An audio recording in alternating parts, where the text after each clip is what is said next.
It's time to get massive. Cutting season's over. We're gonna bulk up, eat everything in sight, and make Ronnie Coleman himself look like Tweety Bird. Hey, you gotta have goals, right? But hold on a second. Before you get started, there are a few things you should look out for. Don't make these mistakes on your next bulk. I'm Seth, a registered dietitian, and today we're gonna look at the top 7 bulking mistakes you might be making and how to avoid them. Let's get started. All right, number 1 is subtle, but I think it's really important, and that's the language you use. If calling it a bulk conjures an image of you as a human garbage disposal, you might want to think of another term to use. This is a classic example of linguistic relativity, or how the words we use shape our actions. This linguistic framing gives your subconscious permission to be lazy, sloppy, and undisciplined. It might shift your mindset to, I'm a human garbage disposal and it's my job to eat everything in sight. This could set yourself up for failure right from the beginning. A lot of people see themselves getting overweight, getting fat,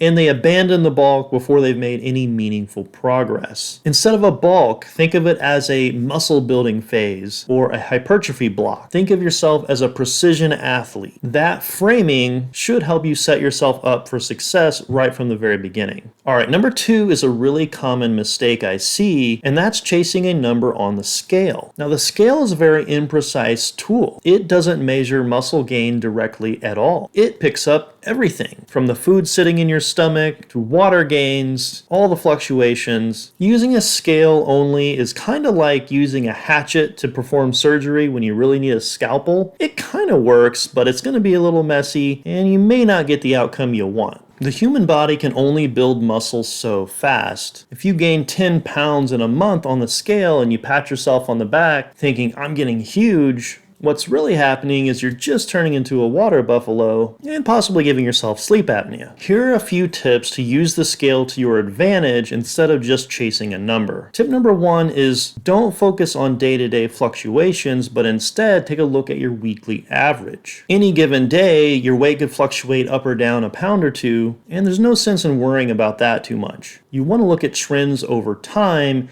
and the weekly average captures that more effectively. Aim for a modest scale increase of about 0.5% to 1.5% of your body weight per month. This ensures you are in a caloric surplus, you're gaining weight, but will minimize fat gain. So if you weigh 200 pounds, this would be about 1 pound to 3 pounds per month. Coming in at number 3 is something I call the aesthetic anxiety trap. You start to see your abs fading a little bit, you get nervous, and you pull the plug on your bulk before you've made any genuine progress. It takes time to build muscle. This is kind of a built-in body dysmorphia trap that comes along with pursuing these kind of goals. It's inherent. We see all the shredded people on social media, maybe your buddy's really lean. The next thing you know, you abandon your goals entirely and you go back to cutting again, and you wind up spending most of your time in a calorie deficit, not really building any muscle, and staying a lot smaller than you should. I've seen people spend years in this cycle,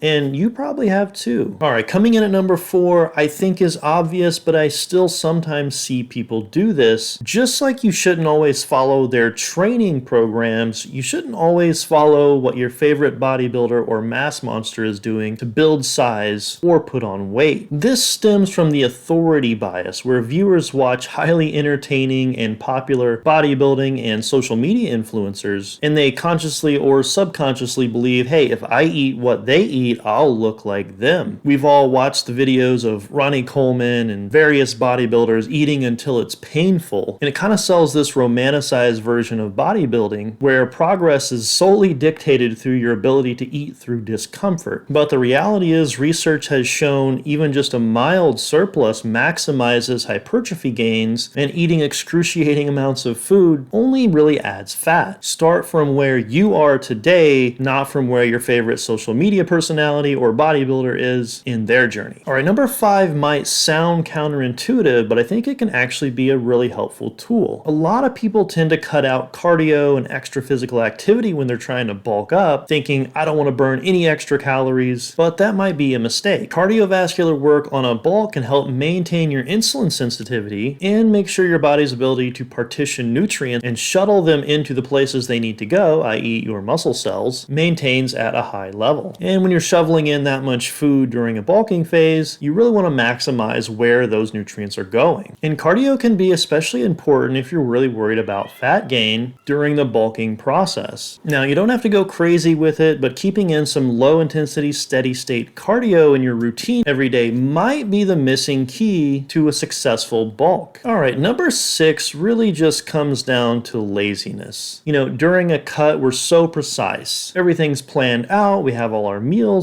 ready to go. We've counted our calories. We know our macros. But as soon as the cut's over, it's like a free-for-all. We pretend like we don't own a kitchen scale anymore. What's a calorie? What's a macro? I don't know what those things are. This is like a foreign language to me. If you want the same success you had with your cut, with your bulk, you should maintain a similar level of precision. Now, that's not to say you can't loosen the reins a little bit, have the occasional cheat meal or loosely tracked meal, but 80% of the time you should be tracking, measuring, and monitoring just like you did during your cut, and you'll have so much more success with your bulking phase. This really helps keep you on track and ensures you're getting enough calories and getting enough protein. A lot of times when people stop tracking or they say I'm going to bulk, really it just means they're going to be a little bit more loose with their nutrition. Sometimes I see people undereat calories and undereat protein because they just stop tracking. If you don't have a naturally big appetite, this could be a problem for you. If you have the opposite problem, it ensures that you're not overeating and going overboard with your calories during this phase. All right, last but not least, the final mistake I see people make during a bulking phase is cutting out their micros. A lot of times vitamins, minerals, these micronutrients are the last things on our mind because we're thinking about calorically dense foods and shoveling as many of them in as possible. We still want to make sure we're getting enough of the right nutrients for our body to function at peak performance. Energy metabolism relies entirely on these microscopic chemical catalysts we call vitamins. They help convert the carbohydrates and the fats we eat into usable energy known as ATP. I could spend a lot of time talking about all the things these vitamins and minerals do in the body and how they help, but I'll spare us all the biochem lesson for now and just give you a couple practical takeaways. Try to follow the 80-20 rule when selecting your foods during a bulk. That is to say, 80% of your food should come from single ingredient whole food sources. These are going to be packed with vitamins and minerals, and you don't really have to think too much about it. Keep the processed stuff to a minimum, and that's a great way to ensure you're getting plenty of vitamins and minerals. If you want a little more precision, aim for 3 servings of vegetables and 3 servings of fruit every day. That should cover most of your bases. Maybe each week rotate the vegetables and fruits you're having to ensure you have a balanced spread of nutrients. And if you want to go all in on precision, you can actually track all your vitamins and minerals on an app like Chronometer. This way you can run a vitamin and mineral audit to make sure you're getting everything you need day to day.